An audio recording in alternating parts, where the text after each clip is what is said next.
From the Library of Congress in Washington, D.C.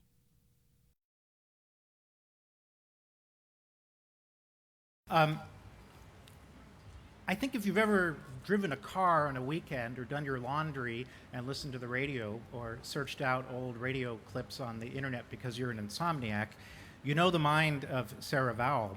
She was for many years a contributing editor to This American Life, and she was an absolutely essential part of that program, and many of us came to know her work that way. It was a kind of ideal form of cultural analysis. There was something wonderfully, I hate to use the word quirky, because quirky is overused and sort of debased, but there was always something idiosyncratic, there was always something interesting, always something deft and analytical, and it was really a model for a new kind of discursive analysis. Sarah is also an author, a very well-published one, and among her books are Radio On, Take the Cannoli, and the Partly Cloudy Patriot. She is now the author of a new book, Unfamiliar Fishes, a book about the Americanization of Hawaii from 1820 to 1898. And I asked her just before if she, in fact, takes up the fact that we have a Hawaiian president, and I don't think that she necessarily deals with that directly, but it seems opportune that this book is arriving at a point when there is a fairly prominent Hawaiian living only just a few blocks that direction. She can say more about all of this. So please welcome Sarah Vowell.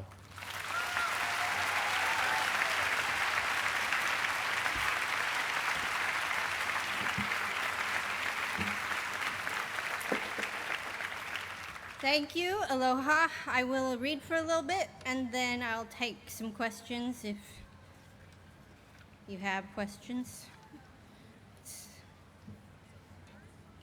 Why is there a glop of macaroni salad next to the Japanese chicken in my plate lunch? Because the ship Thaddeus left Boston Harbor with the first boatload of New England missionaries bound for Hawaii in 1819. That and it's Saturday, Rainbow Drive-In only serves shoyu chicken 4 days a week. A banyan tree in Waikiki is a fine spot for a sunburned tourist from New York City to sit beneath and ponder the historical implications of a lukewarm box of takeout. Because none of us belong here. Not me, not the macaroni, not the chicken soaked in soy sauce, not even the tree. Like a lot of people and things in these islands, banyans are imports from somewhere else, in this case, India. The banyan's gray branches shoot off slim sprouts that drip down and bore slowly into the ground and take root, bulging into new connected trunks so as to support more and more tendrils, leading to more and more trunks until each tree becomes its own spooky little forest. There is a banyan shading Courthouse Square in the town of Lahaina on Maui that was planted in 1873 to commemorate the 50th anniversary of the arrival of New England missionaries on that island. It was 8 feet tall when a missionary descendant planted it, and now it stands over 60 feet high with 12 trunks spanning more than 200 feet. One time, I was in the Lahaina courthouse chatting with the woman who worked there about the banyan. She told me that the town gardeners put a lot of effort into confining that tree within the square because otherwise it would keep on growing until its roots and branches cracked the foundations and punctured the walls of all the nearby buildings, finally toppling everything in its path. In fact, the banyan's tendency to crowd out and destroy its neighbors has earned it the pet name Strangler Fig. This is what we in the business call a symbol. It's nice when the day you realize that as an American in Hawaii that even your favorite tree is an imperialist. Here in Waikiki, the U.S. Army Museum has hunkered down in the midst of all the concrete high-rise hotels and condominiums built in the post-1959 statehood architectural style I like to think of as a very Brady brutalism. The park where my plate lunch and I are sitting appears in an old black and white photograph on display there. The picture was taken in the summer of 1898, a few days after the sons of missionaries who had dethroned the Hawaiian queen handed over Hawaii to the United States. The park is pitched with the tents of the 1st New York Voluntary Infantry. The Spanish-American War had the soldiers stopping off in this suddenly American city en route to the Philippines to persuade the Filipino people at gunpoint that self-government really isn't for everyone. They named their encampment after the president who dispatched them here, Camp McKinley. The United States declared war on Spain in April of 1898. By August, the McKinley administration had invaded the Spanish colonies of Cuba, Puerto Rico, the Philippines, and Guam, and annexed Hawaii. In this 4-month orgy of imperialism, the United States became a world power for the first time, became what it is now. "Hurrah for Hawaii," Theodore Roosevelt wrote from Cuba when he heard the news that the U.S. annexed the islands. He was in the Caribbean with the Rough Riders licking the Spanish at Santiago de Cuba. And one of the end results of that conquest was American control of Guantanamo Bay. To Roosevelt and his like-minded cronies in the government and military, the most important objective of all the 1898 maneuvers was possession of far-flung islands for naval bases at strategic ports like Guantanamo and Honolulu's Pearl Harbor. He and his friends had pined for these bases for years the way a normal man envisions his dream house. All they ever wanted was a cozy little global empire with a few islands here and there to park a fleet of battleships.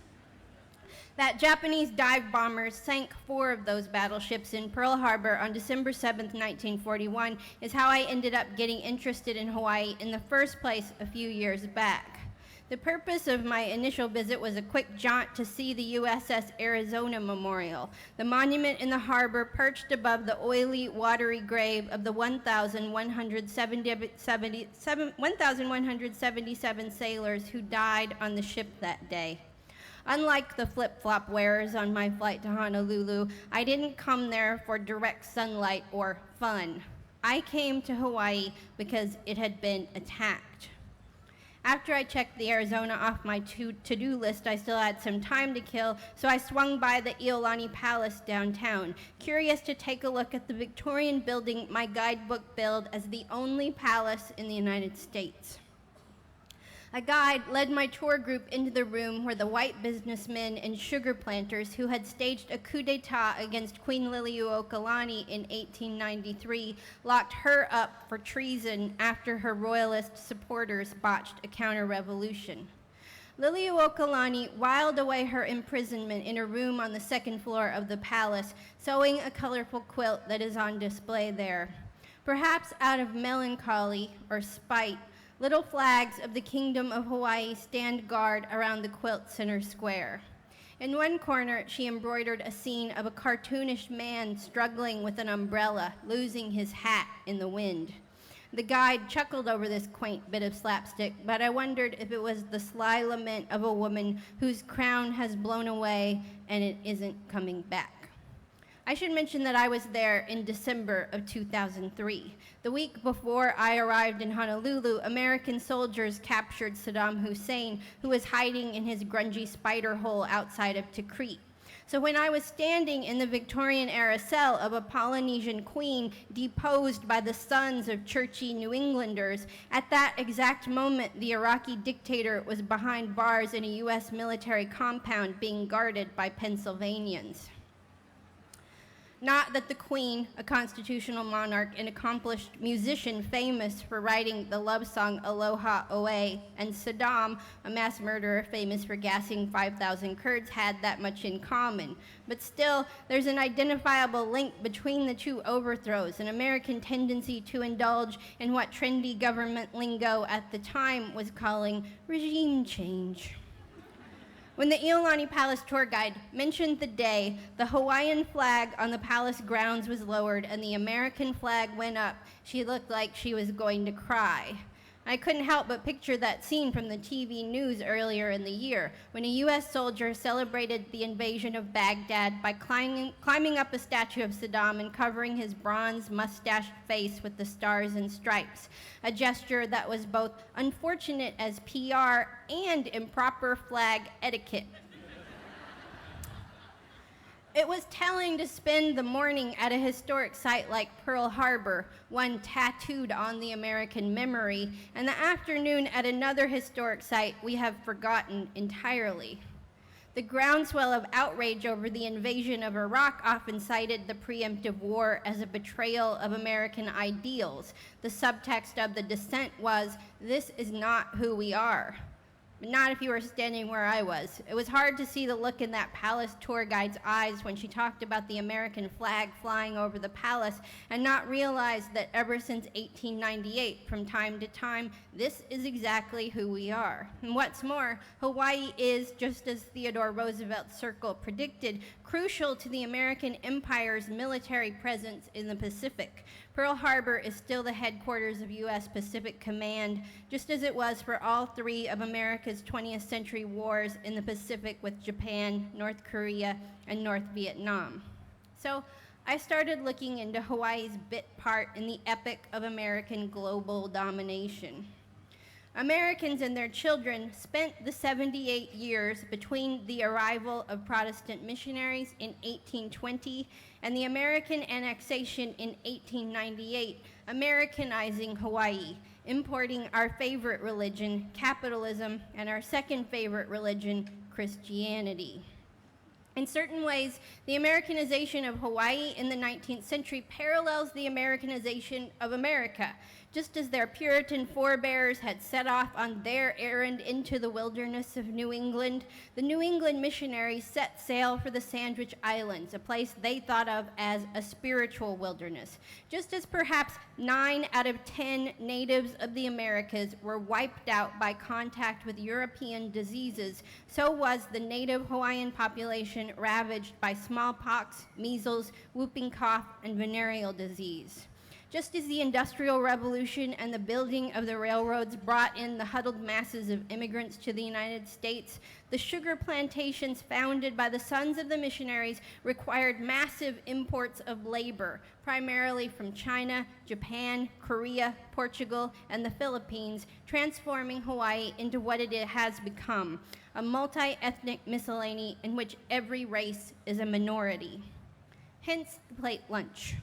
2 scoops of Japanese-style rice and 1 scoop of macaroni salad seemingly airlifted from some church potluck in Anywhere, USA, are served alongside a Polynesian or Asian protein such as kalua pig, chicken adobo, teriyaki beef, or loco moco, a hamburger patty topped with gravy and a fried egg, a dish presumably invented to remedy what has always been the hamburger's most obvious defect, not enough egg. Sugar plantation workers used to share their food at lunchtime, swapping tofu and Chinese noodles for Korean spare ribs and Portuguese bread. The habit of hodgepodge got passed down, evolving into the plate lunch now served at diners, drive-ins, and lunch trucks throughout the Hawaiian archipelago. In 1961, the late Seiju Ifuku established the Rainbow Drive-In, the joint on the edge of Waikiki where I bought my plate lunch. Ifuku had been an Army cook with the 100th Infantry Battalion. The mostly Hawaii-born Japanese-American volunteer soldiers in the 100th and the 442nd Regimental Combat Team served as segregated troops in Europe and North Africa during World War II, becoming the most decorated unit in U.S. military history and earning the nickname the Purple Heart Battalion. Their motto was "Remember Pearl Harbor." Their argument was that they were Americans, not, as the U.S. government classified them and their families, enemy aliens. Rainbow Drive-In's menu, offering teriyaki, hot dogs, mahi-mahi, and Portuguese sausage, reads like a list of what America is supposed to be like, a neighborly mishmash. Barack Obama, the Honolulu-born president of the United States, mentioned once on a trip home his craving for plate lunch, listing Rainbow Drive-In as a possible stop.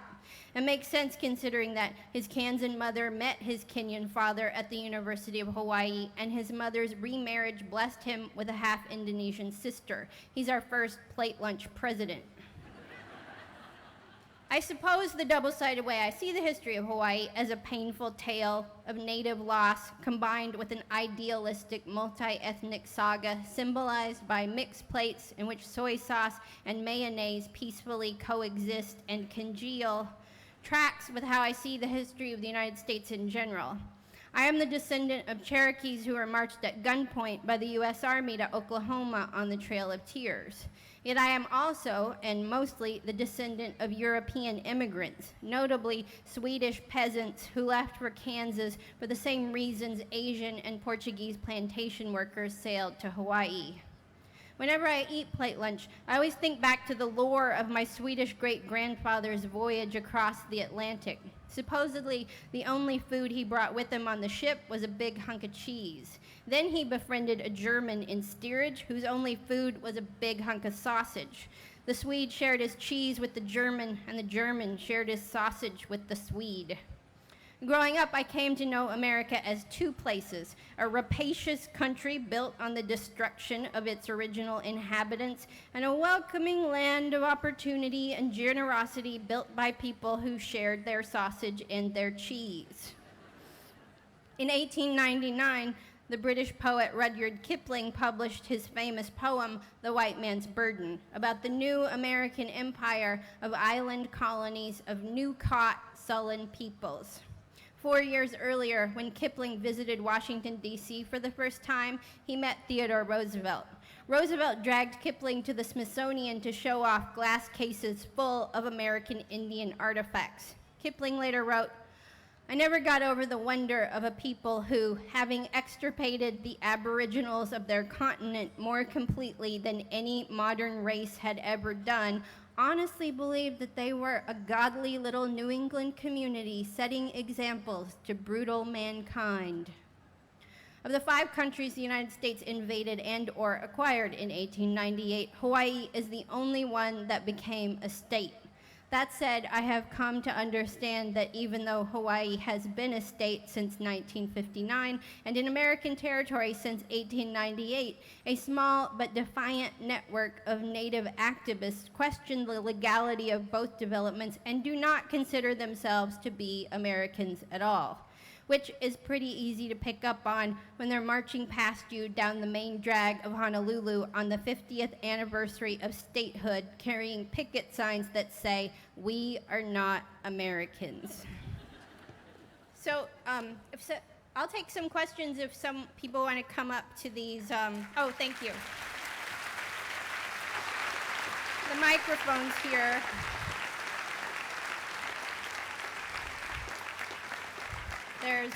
There's one here, and there's one here.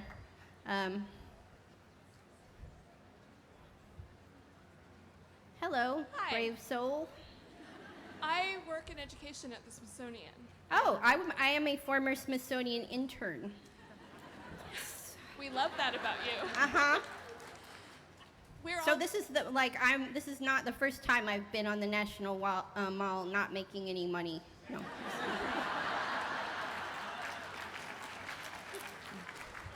We'd love to have you back. Thank you. I'm wondering, we're always trying to re-envision ourselves, trying to figure out what we should do to better reach the public. And you visit a lot of museums and write really amazingly about the interpretation and the people that you meet there. And I'm wondering if you have any insight into what you'd like to see from the Smithsonian. What I would like to see from the Smithsonian? Well, I'm a big fan of the National Museum of the American Indian, which has been built since my time at the Smithsonian. And I actually think it's a really wonderful museum, and it's really smart and kind of shrewd in dealing with how people visit museums and what they want out of them. I mean, for one thing, it's a very gracious place. Especially on the mall where you have like so many treasures packed in such a tight space, and there's so much to see. And you know, we've all been on those trips to DC where it's pretty exhausting. That place is, I think, the most gracious of the museums, and there are so many like places to sit and contemplate and think. And the exhibits, the installations themselves are beautiful and kind of Warholian in their the use of display and repetition, and really quite like smart and sometimes tongue-in-cheek. You know, like there's that exhibit of the Catlin portraits of American Indians, and then sort of in the middle of that installation on the same sort of grid as all of those, portraits of this white guy's vision of American Indians, there's a monitor in which actual natives talk about, their lives and themselves and things like that. And also there's not an overabundance of text panels and information. A lot of that information has been computerized next to the exhibits, so that if you want to know more about an object, you can use a touch screen and find out. So you can decide what you're interested in instead of being kind of led around by the text panels. So there's that. I think a lot of the way I think the museum is really good at engaging people with things that are impermanent, with lecture series and films and things like that. But I also, what I love about the National Museum of the American Indian is the cafeteria. I think, I love how it engages with the collection. Or I haven't been there in a while, but I assume it's still the same way, where it's geographically cordoned off, so you can get a taco and Indian pudding. And I have a gluten allergy, so I like that many of the American Indian food products are corn-based. So there's that. But I find the flow of it and the way the exhibits are set up are it's just really smart, and it's also very meaningful. I write about that museum in the book about the Puritans, and I mentioned just now, so much of the history of the Americas and also the history of Hawaii, it has been influenced by microbiology, by the simple fact that probably 9/10 of native inhabitants of the Americas, and also the Hawaiian Islands and many other places that had the lucky fortune to have contact with Europeans after Columbus, they were wiped out. That's 90% of the population wiped out. And there's this beautiful map in that museum that moves, and the color red, the blood red, moves through that map, as you can see how these outbreaks and epidemics move through the Americas and kill off the people who are living there, making it possible for all of these goal-oriented white people to move right in, And with Hawaii, that story, so much of the story of the Americas is the story of communication and communicable disease. So these people bring literature and writing, and that's the story of Hawaii, those Puritan missionaries. This is kind of off your topic. I hope that helped. I'm off on one of my tangents now. I hope that helped. But what happened in Hawaii is so devastating because it's such a small, isolated population. And, after Captain Cook arrived in Hawaii and put those islands on European maps, after that, there's a steady clip of ship traffic coming from Europe and the Americas, and those epidemics that initially wipe out so much of the Hawaiian population. And then, it keeps happening throughout the history. For example, when Americans rushed to California for the gold rush, before that, really all of the people from the United States who had come to the islands came mainly from Boston Harbor. And so it took so long, 6 months, to get there. By the time those people got to Hawaii, the ones who had been sick were dead, luckily. But then once all these people started arriving in California, and the Hawaiians also, they fed those people. The Hawaiian Islands were one of the major sources of food and produce for the settlers of Oregon and also those from the California Gold Rush. And so there's this instant 2-week traffic between Hawaii and California, and a lot of those people who had, smallpox or whatever would arrive in Hawaii, and there would be some new epidemic in Honolulu, which was now, a city, and suddenly, within a couple of weeks, 5,000 people would be dead. But I digress. Yes. First, I love assassination vacation. Thank you. I was wondering how you choose top How I choose the topics. because you write about assassination. I thought you should do it about Hawaii. A little bit of, How do I choose? yeah. Well, first of all, the idea has to sound terrible. Like presidential assassinations. And then there was the one before this book was about Puritans, which I found out no one likes. No. Nobody likes Puritans, and I have a soft spot for them. How do I choose? It's just kind of intuitive, I guess. I just get, I don't know, like with the Puritans, actually, I had always wanted to write a book about them because I like them, unlike you people.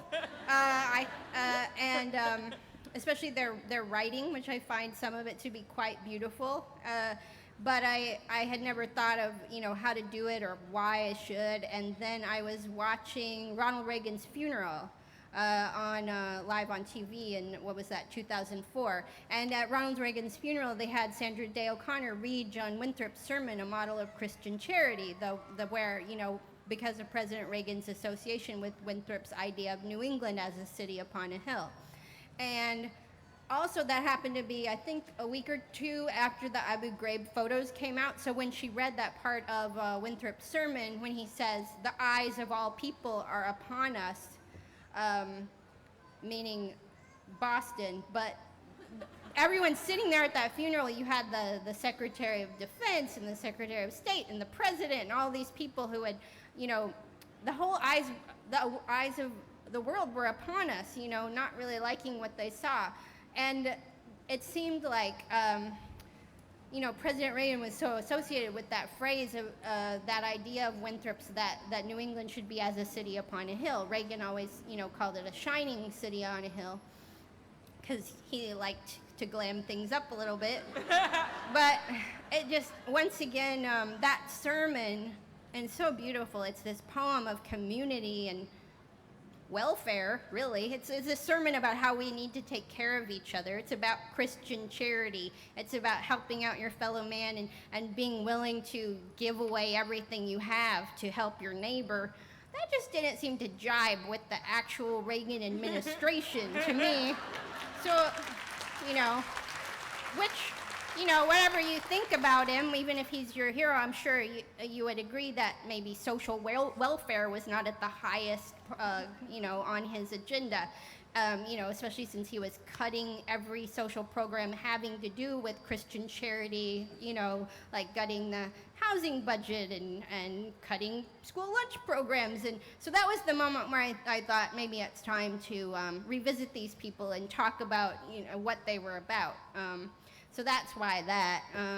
But really, I think I mentioned here that when I went to Honolulu that first time to see Pearl Harbor, and going there in the morning, and then because I'm not fun or like a beachy, sunny person, I was still there and I had some time to kill, so I went to the palace instead of, taking surfing lessons or something that you're supposed to do when you go there. And it seemed to me that those two historic sites were completely linked because Pearl Harbor never would have been bombed for being American if, the descendants of New England missionaries had not overthrown the Hawaiian monarch and handed over the islands to the United States, thereby making it the American territory that was bombed in 1941. So it just seemed like this part of our history that we're not exactly aware of, or so I do like writing about the kind of dimmer corners of the American experience.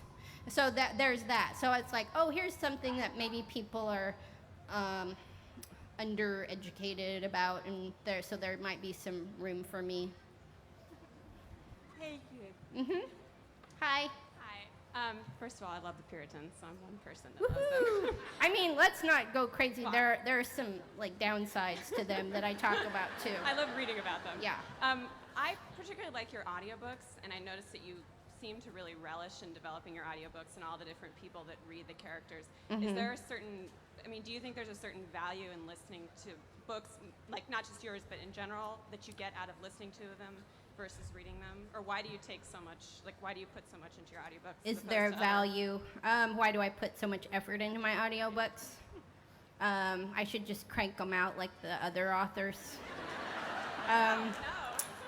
Well, I take pride in my work, so if I'm going to do something, I'm going to do it, So there's that. I think the audiobooks that I do, they have a lot of guest actors and original music. I think that really just came when the first one I was going to do, and they told me it would take up 5 CDs. And so that's when I thought, this is not a book. It's going to be with the CDs, This is going to be with Jay-Z. Because I can hold my own okay with the books, but not Jay-Z, So I thought, we need music, we need, actors, we need to put on a show. So there's that. I'm proud of those, and I think the music especially, I know this working from radio, it's pretty much cheating the way music can gin up the emotions, and, it's way more manipulative, so I do like that. I prefer books because I like to, I like actually to get rid of all the, what's extraneous in the showbiz, but if it's gonna be on a CD, if it's gonna be on your iPod, I want to use every aspect of the form available for meaning. So, the one thing that's great about it, especially using the actors to voice the historic figures, then it's nice to dramatize them a little bit. And sometimes, on this last one, I have John Slattery from Mad Men is Henry Cabot Lodge, a character I more or less loathe. But I love John Slattery, and he was reading some of those horrid speeches of Henry Cabot Lodge, where he's saying I don't care, we should take Hawaii, even if it was just a bunch of savages, or if it was just a rock in the middle of the sea. We should have it because of where it is. And I had always thought those were a little cartoonish in their imperialistic, ravenous idiocy. But hearing Slattery doing that voice in a way that for the first time, I sort of could see why Henry Cabot Lodge would think that way. So I did learn something. And then also because books are such a deadening, soul-crushing, loner occupation. When he was doing, and it's all on me, But when he was doing that, I was like, God, that guy's helping me tell this story. Finally, some help here. But I do think the drawback in writing about history and having that be the audio version is it's harder with the information and some of the abstract stuff, because someone usually when they're listening to those things, just like radio, they're doing something else, usually driving, and so you lose them.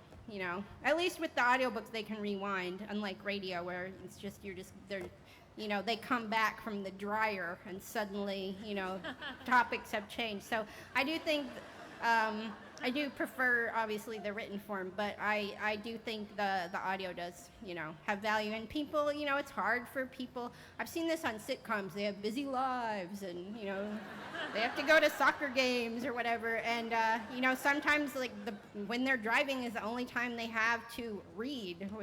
So I think, better that than nothing. Thank you. Yes? My question is about one of This American Life stories. It was from quite a while ago. I hope I'm getting the title right. Shooting Dad? Mm-hmm. Yeah, I teach, and we used that in class just last week. An example. What do you teach? English. Uh-huh, heard of it, writing. yep. And we used it as a sample of a short memoir piece. And my students wanted me to ask you a question. They wondered if the loneliest twin in the world and if your dad were upset by their portrayal, or are they fine when you use them as material? This is a story I did for the radio where my father, a former gunsmith, made his own homemade cannon from scratch, and I, a loather of guns, went and shot it off with him. Did they have a problem with their portrayal? No. In fact, ever since then, my dad is under the mistaken impression that I care about his weird hobby of welding things and lathing things. I don't know if those are verbs, but you know. So no, I think he liked that. People like attention. And they don't necessarily need it all to be positive. It's like, I don't know if you've ever written anything about Canada, but it doesn't matter what you say about Canada. Canadians are like, yay, you noticed us, you know? They don't care if you just made fun of their lack of individuality and dearth of creative freedom.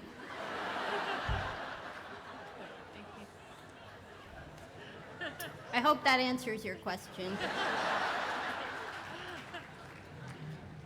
Yes. Hi. I'm trying to go back and forth between the left and the right, you know.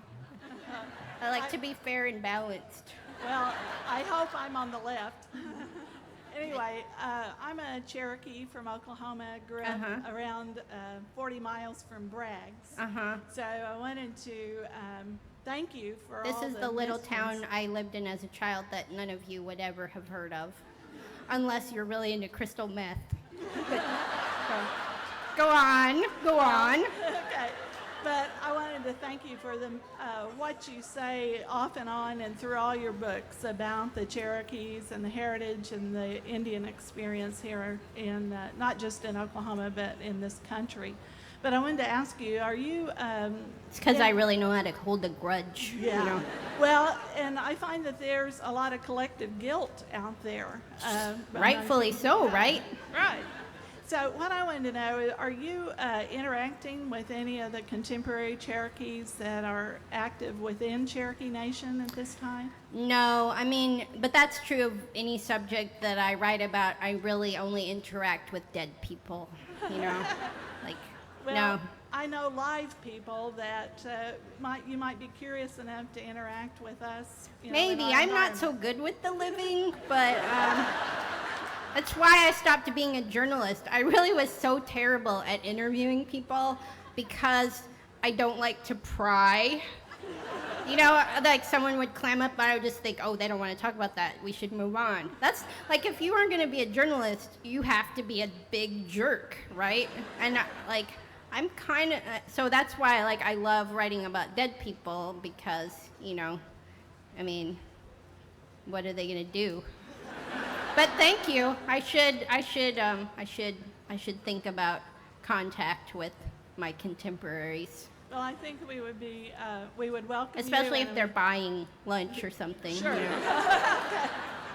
Thank you. Yes? I was wondering what dead people you're going to write about next. What dead people? I'm not sure yet. I haven't completely ironed that out. But it's forthcoming just because I have to buy food and stuff. I'm thinking maybe something about architecture, but I haven't cracked that yet. I don't know if you've read very many books about architecture. They're worse than books about history. So it's really hard. That's really hard to write about in a, I don't know, like how many times can you use the word elevation? So we'll see. Hi. I was wondering if you have any feelings on Andrew Jackson and his part in the Trail of Tears. Do I have any feelings? Like, I hate his fucking guts?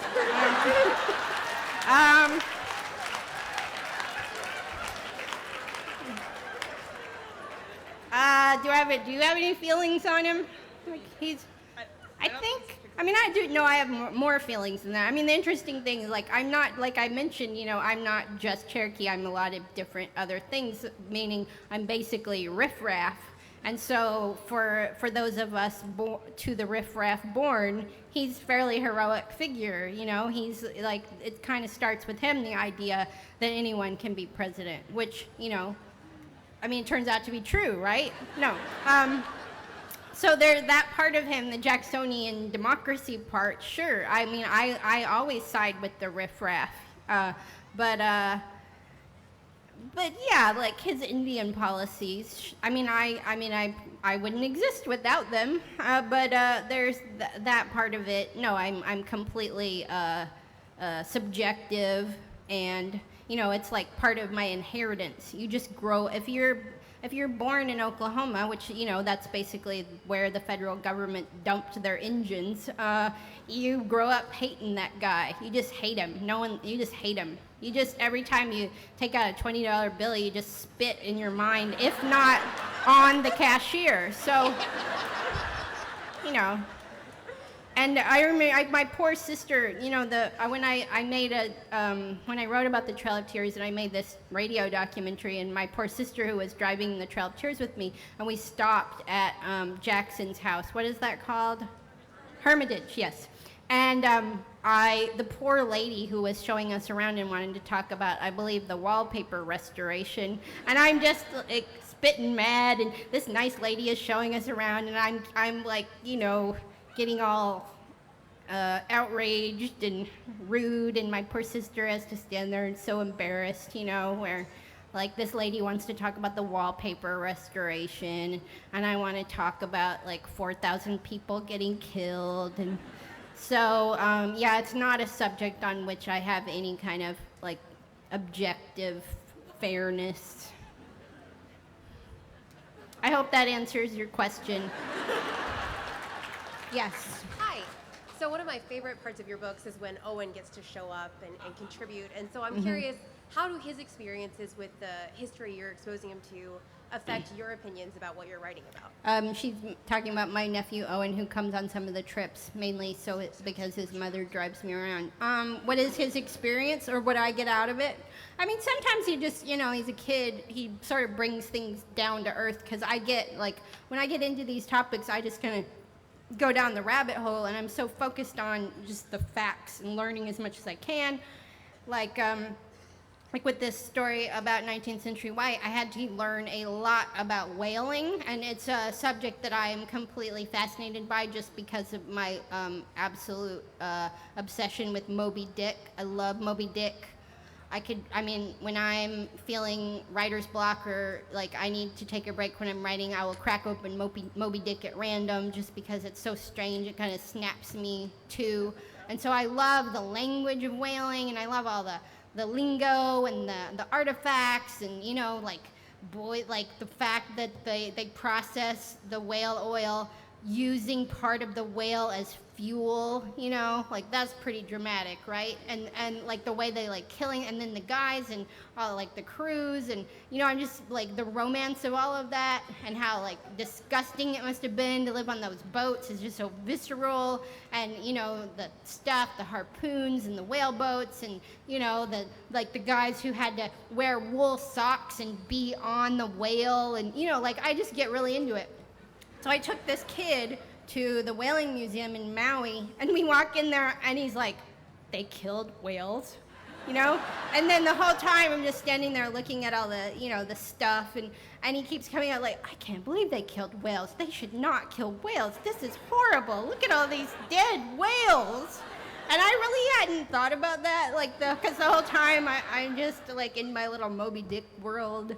And he was so upset, and finally he just keeps coming, like he cannot get over that people killed whales for oil, And I was like, well, cheer up, they're about to discover petroleum in Pennsylvania, and people are gonna go nuts for fossil fuels. And he's like, well, good, And I never, but anyway, like things like that, where he makes you kind of focus on like the basic fact of something, he can be very handy. But a lot of the times he just,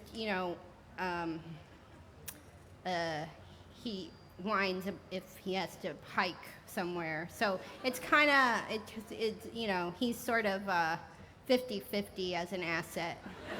Like we had to go on this hike down to the place where the Hawaiians killed Captain Cook, and I don't like water, which was great to be in Hawaii for 3 years, but I don't like being in water or even very near water, and once we took this horrible like 2.5-hour sweaty hike down to see this place where Captain Cook got killed. He saw that you could kayak over there in 5 minutes from the other shore. And every time after that we went hiking for something, he would say, check and see if you can take a boat there. It's like, to the top of a mountain, you know, but anyway, so yeah, mostly it's advantageous having around. I guess we have time for one more question. So of you, really? That's the first time that ever happened. Respect, because usually I ask the two people who has the best question, and none of them budges, you know? Except I have the worst question. Oh, Because she just, well, that's usually the case. But go on, yes. well, because the lady that was in front of me asked the same question I was going to ask about your nephew. I have nothing left. Oh, okay.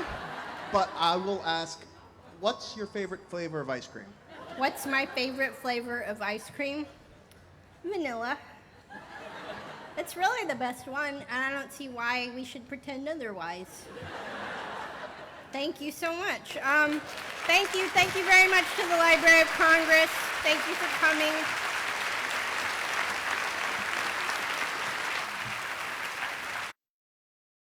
This has been a presentation of the Library of Congress. Visit us at loc.gov.